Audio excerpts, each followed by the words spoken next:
नमस्कार, मैं रचना शर्मा चढ़ती कला टाइम टीवी देख रहे हैं सभी दर्शकों का स्वागत करती हूं। आप देख रहे हैं टॉप 10 न्यूज। ईडी ने भगोड़े गैंगस्टर दाऊद इब्राहिम के भाई इकबाल कासकर के खिलाफ कार्रवाई करते हुए महाराष्ट्र के ठाणे में 55 लाख रुपए कीमत का एक फ्लैट जब्त किया है। यह फ्लैट ठाणे के पश्चिम इलाके में स्थित न्यूपोलिस बिल्डिंग में है और ईडी ने इसे धन शोधन निवारण अधिनियम के तहत जब्त किया है। ईडी के मुताबिक यह flat real estate developer Suresh Devichand Mehta से जबरन लिया गया था। मेहता अपने साझेदार के साथ बिल्डिंग कंस्ट्रक्शन का काम करते थे और यह कार्रवाई ईडी द्वारा दाऊद इब्राहिम और उसके परिवार के खिलाफ चल रहे अभियान का एक हिस्सा है। Gangs of Punjab and Haryana का गैंगवार अब सरहद पार कर इंटरनेशनल हो चुका है। फिर इसकी एक बानगी देखने को मिली है। पंजाब के ड्रग माफिया सुनील यादव का अमेरिका के कैलिफोर्निया में मर्डर हो गया है। हत्या कैलिफोर्निया के स्टॉक टाउन के एक घर में हुई है और लेकिन चंद घंटे में नहीं बीते कि पंजाब और हरियाणा के क्राइम वर्ल्ड के दो खूंखार गैंगस्टर ने इसकी जिम्मेदारी ले ली है। वहीं पुराने अंदाज में लोरस गैंग के गैंगस्टर गोल्डी ब्राड और रोहित गोदारा ने एक सोशल मीडिया पोस्ट कर खुलेआम यह कबूल किया है कि उसने ही सुनील यादव का मर्डर कराया है। गोल्डी ब्राड और रोहित गोदारा की पोस्ट वायरल हो रही है। इसमें गैंगस्टर ने कहा कि यह हत्या उसके भाई अंकित बादू की मौत का बदला है।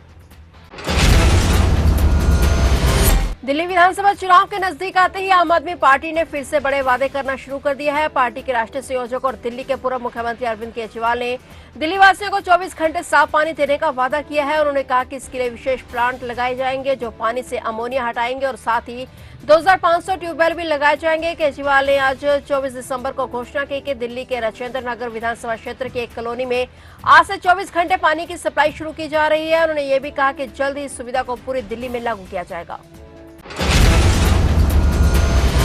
नगर निगम लुधियाना के मेयर को लेकर स्थिति साफ होती नजर आ रही है। भारतीय जनता पार्टी के कांग्रेस के साथ गठबंधन की खबरों का वरिष्ठ नेताओं ने खंडन किया है। बीजेपी के पंजाब मामलों के प्रभारी विजय रूपानी और केंद्रीय राज्य मंत्री ने लुधियाना में कांग्रेस के साथ गठबंधन की खबरों का खंडन किया है। केंद्रीय राज्य मंत्री रवनीत सिंह बिट्टू ने ट्वीट कर कहा कि लुधियाना निगम में बीजेपी और कांग्रेस के बीच गठबंधन का सवाल ही पैदा नहीं होता। हमारा लक्ष्य कांग्रेस मुक्त भारत है और कांग्रेस का समर्थन करना हमारे सिद्धांतों के खिलाफ है। बिट्टू ने यह भी कहा कि चल रहे विवादों और मीडिया अटकलों को तुरंत बंद किया जाना चाहिए। उधर बीजेपी के पंजाब मामलों के प्रभारी और गुजरात के पूर्व मुख्यमंत्री विजय रूपानी ने भी ऐसी ही बातें कही हैं। उन्होंने साफ कहा कि लुधियाना नगर निगम के मेयर चुनाव में बीजेपी कांग्रेस के साथ गठबंधन नहीं करेगी। किसान नेता जगजीत सिंह डल्लेवाल के चल रहे आमरण अनशन के बीच मुख्यमंत्री भगवंत मान ने केंद्र सरकार पर बड़ा हमला बोला है। मान ने कहा कि केंद्र सरकार को अपनी पुरानी जीत छोड़कर किसान संगठनों के साथ बातचीत का रास्ता खोलना चाहिए। उन्होंने कहा कि कबूतर की आंख बंद करने से बिल्ली नहीं भागती। उन्हें नहीं पता कि केंद्र सरकार अब कौन सी तपस्या कर रही है। अगर प्रधानमंत्री मोदी रूस और यूक्रेन के बीच युद्ध रोक सकते हैं तो क्या वे 200 किलोमीटर दूर बैठे किसानों से बात नहीं कर सकते। सीएम ने सवाल पूछा कि आप किस समय का इंतजार कर रहे हो। गौरतलब है कि पिछले 10 महीने से पंजाब के शंभू और खनौरी बॉर्डर पर किसानों का प्रदर्शन लगातार जारी है। किसान आंदोलन को लेकर संयुक्त किसान मोर्चा की बैठक आज एक बार फिर बेनतीजा रही। हालांकि एसकेएम ने किसान आंदोलन का समर्थन किया, लेकिन बैठक में शंभू और खनौरी बॉर्डर पर चले किसान आंदोलन को लेकर लंबी चर्चा के बाद भी कोई फैसला नहीं हो सका। संयुक्त किसान मोर्चा के नेताओं का कहना है कि वे दोबारा बैठक करेंगे। संयुक्त किसान मोर्चा ने कहा कि वे शंभू और खनौरी बॉर्डर पर चल रहे किसान आंदोलन को लेकर जनवरी में कृषि मंत्री से मुलाकात करेंगे। किसान नेता जगजीत सिंह डल्लेवाल की तबीयत लगातार बिगड़ती जा रही है। आज उनके आमरण अनशन का 29वां दिन है। ऐसे में उनके समर्थन में देश भर के किसानों ने कैंडल मार्च निकाला और वहीं दूसरी तरफ किसान नेताओं ने 30 दिसंबर को पंजाब बंद का ऐलान किया है। 26 दिसंबर को सुबह 10 बजे से शाम 4 बजे तक जिला और तहसील स्तर पर धरना प्रदर्शन किया जाएगा। उन्होंने कहा कि वे हर स्थिति से निपटने के लिए तैयार है। बता दें कि किसान नेता जगजीत सिंह डल्लेवाल खनौरी बॉर्डर पर किसानों की मांगों को लेकर आमरण अनशन पर 26 नवंबर से बैठे हैं। डॉक्टरों का कहना है कि उनके शरीर की जो क्षति हो रही है उसकी भरपाई करना काफी मुश्किल हो जाएगा।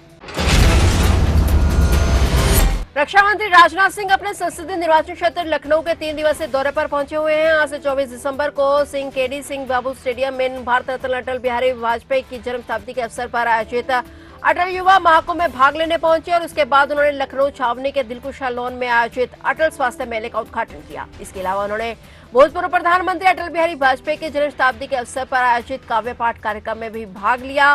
राजनाथ सिंह 25 दिसंबर को लोक भवन में वाजपेयी के प्रतिमा पर माल्यार्पण करेंगे।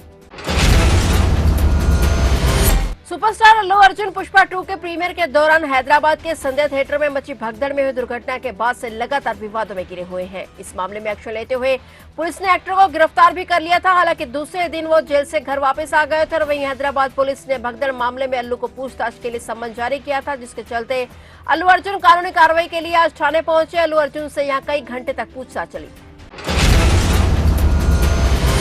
ओलंपिक में देश के लिए 2 पदक जीतने वाले अंतर्राष्ट्रीय शूटर मनु भाकर का मेजर ध्यानचंद खेल रत्न अवार्ड के लिए नाम नहीं आगे आने पर उसके पिता रामकिशन भाकर की प्रतिक्रिया सामने आई है। मनु भाकर के पिता ने कहा कि खेल विभाग के अधिकारी सरकार की छवि को खराब करने की कोशिश कर रहे हैं। उन्होंने कहा कि इतने बड़े अवार्ड के लिए मनु भाकर को नहीं देने सीधे तौर से खेल को अपमान करने की बात है। हालांकि विभाग ने पहले ही साफ तौर पर कहा है कि अभी लिस्ट फाइनल नहीं की गई है, लेकिन एक बार लिस्ट सामने आने पर बवाल मच गया है।